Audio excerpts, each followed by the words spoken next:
ചെയ്തു. ഇനി നന്നാവാനുള്ള അവസരം കൊടുക്കേണ്ടത് സമൂഹത്തിന്റെ കടമയാ. അതെങ്ങനെ? അതിന് നിങ്ങളെ പോലുള്ളവർ സമ്മതിക്കണ്ടേ? ജയിലിൽ നിന്ന് വന്നതിന് ശേഷം ഒരു തെറ്റും ചെയ്യാത്ത ഈ വാസുവേട്ടനെ 3 വട്ടം ഞാൻ ജാമ്യത്തിലെടുത്ത്.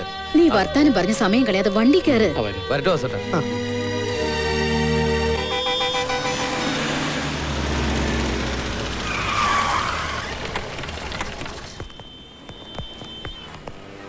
അല്ല, എന്താ ഇവിടെ?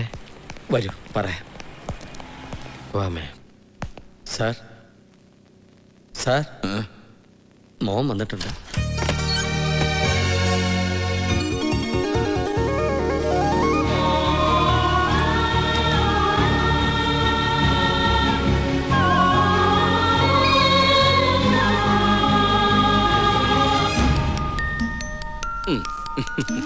സന്തോഷമായ മോനെ? അച്ഛാ, എനിക്ക് കണക്കിന് 100-ൽ 100 മാർക്ക്. മിടുക്കൻ. അച്ഛാ, അച്ഛൻ എപ്പോഴാ എന്നെ അമ്മയും അച്ഛന്റെ വീട്ടിൽ കൊണ്ടുപോവാ?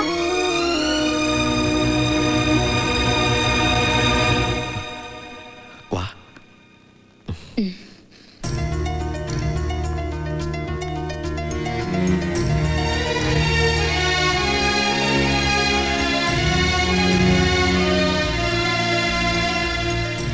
എന്താ എന്താ ഉണ്ടായേ? ഏയ്, ഒന്നുമില്ലെന്നേ.